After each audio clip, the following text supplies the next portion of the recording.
High बंधुरा आजकेर भिडियोते आमरा कथा बोलबो सेफ्ट्रैक्सन इंजेक्शन सम्पर्के जेटी cephalosporin derivative third generation parenteral drugs. एटी मार्केटे मोनोसेप मोनोसेप एसबी और जोन एछाड़ाओ अन्यान्य नामेও आछे। एटी देওয়া হয় आईভি आईएम यूज ओनली अर्थात इंट्राभेनास इंट्रामास्कुलार।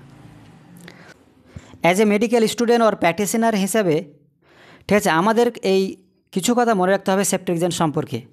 এক নাম্বার, যদি কোনো পেশেন্টকে এই সেফট্রিক্সন ইনজেকশন দিতে হয় তবে প্রথমে তার ব্লাড প্রেশার অবশ্যই মাপতে হবে। যদি মেপে দেখা যায় যে তার ব্লাড প্রেশার হাই রয়েছে তবে সেক্ষেত্রে এই সেফট্রিক্সন ইনজেকশন দেওয়া যাবে না।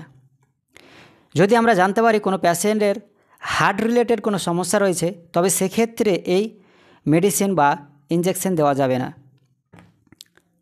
এছাড়াও যদি কোনো পেশেন্টকে দিতে হয় তবে সর্বপ্রথমে এএসটি অর্থাৎ আফটার সেন্সিটিভিটি টেস্ট অবশ্যই করতে হবে।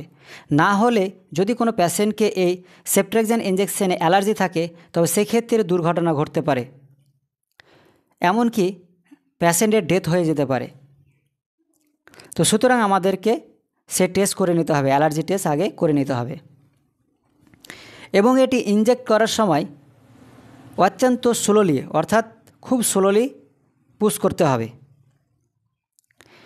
এছাড়াও আমাদের মনে রাখতে হবে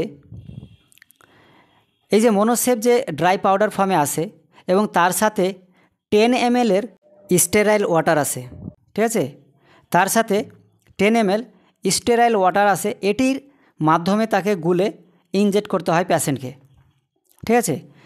অনেক সময় দেখা যায় যে অনেক প্র্যাকটিশনার 5 ml নিয়ে 5 ml ফেলে দেয়, কিন্তু সেটা ঠিক নয়। এখানে 10 ml দেওয়া থাকে, সম্পূর্ণ 10 ml দিয়েই সেই পাউডারকে কী করতে হবে, ডাইলুট করতে হবে, তারপরে পেশেন্টকে ইনজেক্ট করতে হবে। তো ভিডিওটি ভালো লাগলে অবশ্যই ভিডিওটিকে লাইক করে দেবে এবং বেশি বেশি করে শেয়ার করার চেষ্টা করবে এবং আমাদের সাথে থাকার জন্য বাংলা ফার্মেসিকে সাবস্ক্রাইব করে দেবে। Thank you.